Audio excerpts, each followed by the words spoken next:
नमस्कार, mutual फंडू channel में आपका बहुत बहुत स्वागत है।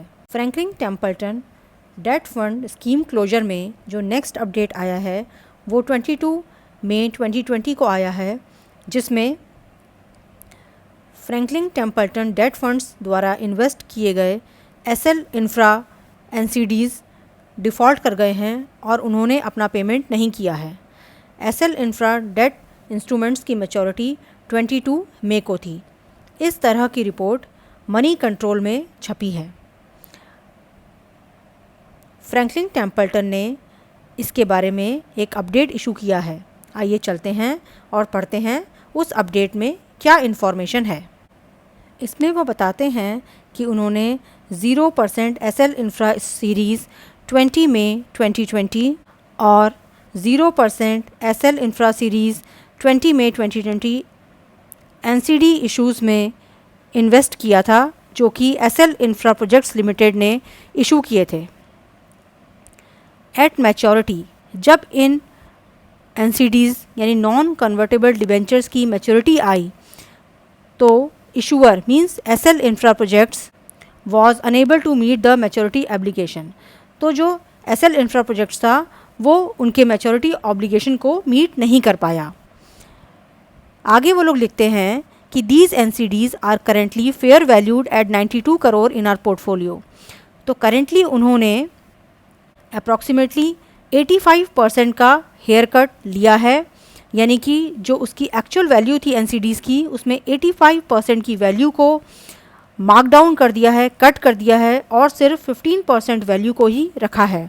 और ये 15% वैल्यू जो है वो 92 करोड़ होती है।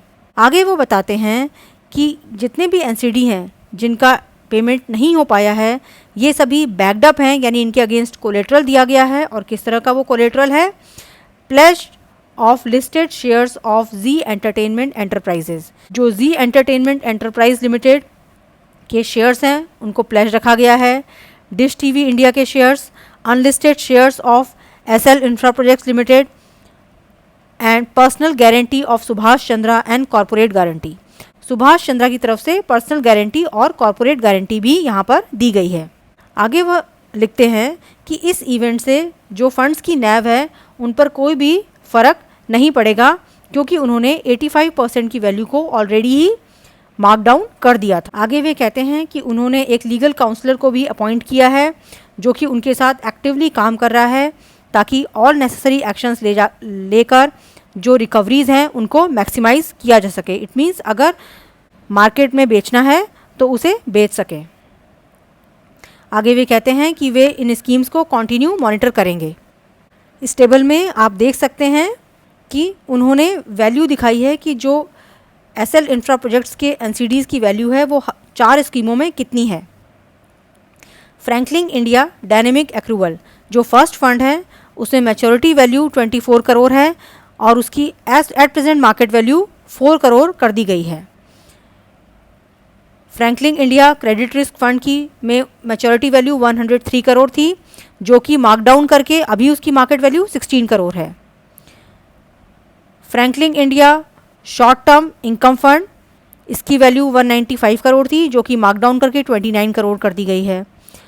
फ्रैंकलिन इंडिया लो ड्यूरेशन फंड जिसकी मैच्योरिटी वैल्यू 293 करोड़ थी, उसको मार्क डाउन करके 44 करोड़ कर दिया गया है।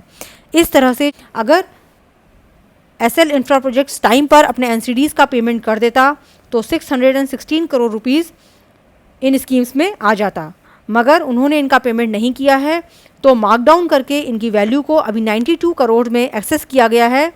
परंतु आपको ये ध्यान देना है कि ये 92 करोड़ अभी भी स्कीम्स के पास आया नहीं है, यानी फ्रैंकलिन टेम्पल्टन को मिला नहीं है। उन्होंने सिर्फ इसकी नोशनल वैल्यू तय करी है। अब वो जो कोलेट्रल रखे गए हैं, जो पर्सनल गारंटी रखी गई है सुभाष चंद्रा की तरफ से, या फिर जो प्लेज शेयर रखे गए हैं, उन्हें अगर वो ड्यू कोर्स में मार्केट में बेचते हैं तो उन्हें जो एक्चुअल वैल्यू मिलेगी वही हम इनकी एक्चुअल वैल्यू मान सकते हैं। मैं आशा करती हूँ आपको इस वीडियो से जानकारी प्राप्त मिली होगी और फ्रैंकलिन टेम्पल्टन क्लोजर फंड्स के बारे में आपकी इन्फॉर्मेशन अपडेट हुई होगी। अगर आपको ये वीडियो अच्छा लगा तो प्लीज़ लाइक, शेयर और सब्सक्राइब करें। Thank you.